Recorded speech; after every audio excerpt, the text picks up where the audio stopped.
चलिए बाबूजी, इससे भी आगे बढ़ते हैं कि जब सूक्ष्म जगत और कारण जगत में, जैसे आपने पहले भी बताया था कि जो कारण जगत में, सूक्ष्म जगत में मंदिर, आश्रम, ज्ञान केंद्र बहुत सारे हैं, तो वो आत्माओं को हेल्प करते हैं। तो वहां पे किन आत्माओं की एंट्री हो सकती है? फिर वहां पे साधु संत सिद्धों की, गुरुओं की जो आत्मा है, उनका वहां क्या रोल रहता है? देखो, बहुत बड़ा क्वेश्चन है जैसे स्थूल जगत में जो साधु संत महात्मा जो देख रहे हैं, जी। ऐसे ही वो आते हैं सूक्ष्म जगत से। वो सूक्ष्म जगत वाले अवतारी पुरुष है। क्या है? अवतारी साधु संत है। ठीक है।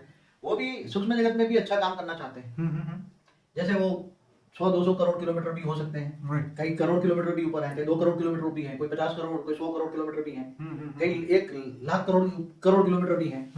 क्योंकि थोड़ा सारा सूक्ष्म जगत है ना, 10 खरब करोड़ किलोमीटर है इतना, क्योंकि सूर्य की ग्रेविटी तो 7.5 खरब किलोमीटर तक जाती है। ठीक है। वह इससे ऊपर तक सूक्ष्म होता है। तो बेहिसाब आत्माएं वहां जो आत्माएं रहती हैं, तो धरती पर आकर कल्याण करना चाहती हैं। राइट। धरती पर आकर इसलिए होता है कि उसको नीचे कोई आत्माएं उसकी कर्म बंधन से फंसी पड़ी है, तो उसका कल्याण करने के लिए धरती पर आती हैं, साधु संत बनकर अच्छा कार्य करती है। राइट। मगर अंत में ऐसे ही सूक्ष्म जगत में भी है कारण जगत। कारण जगत माना विष्णुपुरी, वहां भी बहुत अच्छी आत्माएं होती हैं। कारण जगत में महान आत्माएं होती हैं। आपका एक सेपरेट वीडियो है कारण जगत का, जिसको ज्यादा इंटरेस्ट है वो देखेगा। लेकिन मेरा ये कहना है कि जब ये आत्मा अच्छे कर्म करके जब वो ऊपर जाती है, तो वापिस वहां उसको साधु संत और जितने उसके गुरुजन है उसको वहां मिलते हैं, तो उसके बाद क्या होता है? वो रोल क्या रहता है उनको? देखो, क्या उनको ऊपर से ही आत्मा से परमात्मा बनने का पढ़ाई ज्ञान सब कुछ दिया जाता है, कि उसको वापस धरती पे भेजा जाता है कि ये करके आप? ज्यादातर जो निचली क्वालिटी के सूक्ष्म तन से आती है ना, जो धर्मपिता धर्म, ठीक है, वो क्या कहता है, जब शरीर छोड़ने का वक्त होता है, हम्म, तो उसके उसके जो साधु संतों के जो भक्त की आत्माएं हैं, राइट। उसको ले जाकर ऊपर अपने साधु संत के पास, ऊपर अपने धर्म गुरु के पास ले जाती तो क्या ऊपर मंदिर आश्रम सब कुछ है। है? सब कुछ है, जैसे इससे भी अच्छे हैं, मंदिर आश्रम सब कुछ है। ओके। तो वहाँ वो मंदिर आश्रम रहती है। फिर हाई क्वालिटी वहाँ आत्माएं भी, यहाँ जैसे ज्ञान लेने के भटकती है ना आत्माएं, ये आश्रम इधर इधर भटकती रहती है। बिल्कुल बिल्कुल। ऐसी तरह सूक्ष्म जगत में भी एक बार आत्माएं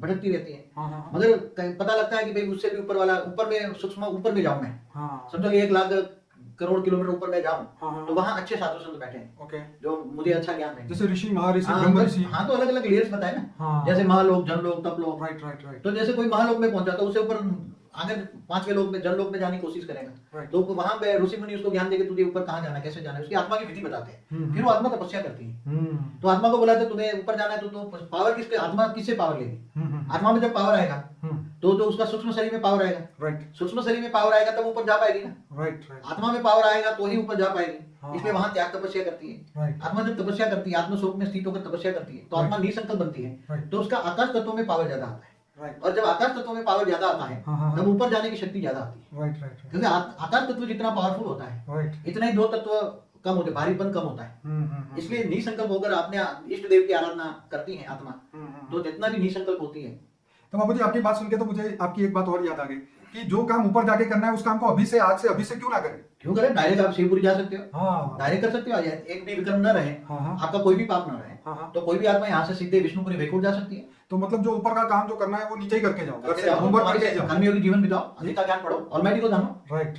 ऑलमाइटी को जानो ना, ये सब ये सबसे बड़ी बात है, बहुत इंपॉर्टेंट बात है इस सेमिनार की, कि ये चीज जो है अगर इंसान समझ जाए कि जो ऊपर जाके करना है वही काम अभी से करना शुरू करे, होमवर्क करके ही जाए, तो वहाँ स्कूल में जाके ज्यादा पढ़ना नहीं पड़ेगा। देखो, तुम गीता में क्या कहा, तुम जिसको याद करोगे हाँ। उसी को पाओगे। राइट। तो तुम साधु संतों को याद करोगे, हाँ। तो ऊपर भी साधु संत के मठ बैठे सूक्ष्म होते हैं, वहां तक जाओगे। ठीक है। अगर तुम जो मुझे याद करोगे, मुझे जानोगे, मानोगे, मुझे याद करोगे, तो मेरे पास आओगे। बाबू जी, उसमें ये भी लिखा था कि पितरों को याद करोगे तो पितरों के पास जाना। तो पितृ कहाँ रहते, बोला ऊपर सूक्ष्म होते में, चंद्र में रहते, कभी यहाँ रहते, कभी यहाँ रहते, ऊपर सूक्ष्म होते में पितृ तर्पण करते हैं ना। Right right right. इसलिए तुम एक सीधी सी कॉमन चीज है, और कॉमन सेंस भी है, जो ज्ञानी तो आत्मा होगी उनको बताऊं कि तुम जिसको याद करोगे उसी को ही पाओगे। ओके। तुम जैसे कृष्ण को याद करते हो, तो कृष्ण के मंदिरों में यहाँ करो, मगर कृष्ण किसका अवतार था उसी को जानो तुम। राइट। कृष्ण किसका अवतार था?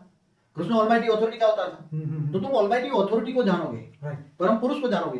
परम पुरुष रहता है शिवपुरी में। शिव को भी महापरम पुरुष कहते हैं, विष्णु को भी महापरम पुरुष कहते हैं। मगर वो जो देखो, कृष्ण को जानना मानना एक, वो कृष्ण की मूर्ति को जानना मानना नहीं है। मूर्ति वो तो अवतार है ना, साकार रूप है उसका। इसलिए जो इंसान है वो ऋषि और ब्रह्म ऋषि के बीच में भी अंतर नहीं समझ सकता, वो खुद भी नहीं बन सकता। देखो, ऋषि होता है वो सूक्ष्म होता में होता है, राइट। और ब्रह्म ऋषि होता है Right. वो ब्रह्मांड में रहता है। हाँ। ब्रह्मांड में कहाँ रहता है? ब्रह्मांड में भी हाई क्वालिटी ऊपर जो है, जो ब्रह्म को जानता है तो निराकारी दुनिया में जाता है। वाह।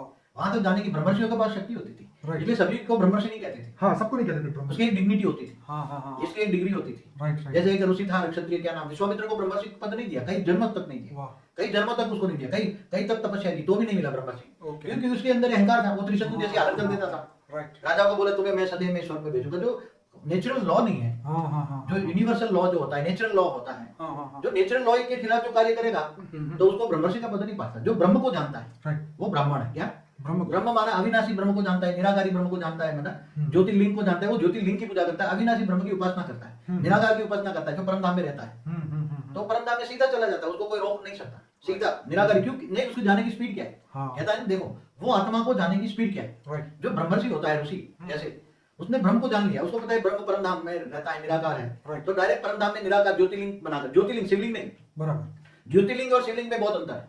ये आपका सेपरेट वीडियो है, लेकिन हम बाबूजी इसके बारे में बात करेंगे। ब्रह्मर्षि हाँ नहीं, अब जब मैंने आपको ये बोला कि जो आत्मा ऊपर जाती है तो वो फिर अपने सूक्ष्म शरीर के हिसाब से उसको उस लेवल तक जा सकती है, उससे ऊपर के लेवल पे नहीं जा सकती। तो वहां से उसको सिर्फ ऋषि पहले मिलेंगे, उसके बाद आगे ब्रह्म ऋषि मिलेंगे। लेकिन मेन कहानी ये थी कि ऊपर जाने से पहले अगर वो यहाँ का लेशन करके जाए कि ऊपर क्या होने वाला है मेरे साथ, मेरी आत्मा का जीवन का हेतु अगर वो समझ जाए, एम समझ जाए, तो वो अभी से अगर अपना काम अभी से चालू कर दे तो ऊपर जाके उसको बहुत आसानी होगी आत्मा से परमात्मा बनने में, शिवत्व की प्राप्ति करने में। वो जो जैसे आपने बोला है कि वो ब्रह्म ऋषि से भी ऊपर जा सकता है, वो सीधा शिव पद को प्राप्त कर सकता है, वो परम परम परम महाशिव तक जा सकता है। तो ये बहुत आपने डीप बात बताई थी। लेकिन फिर भी यहाँ पे जो हमारे बेसिक क्वेश्चन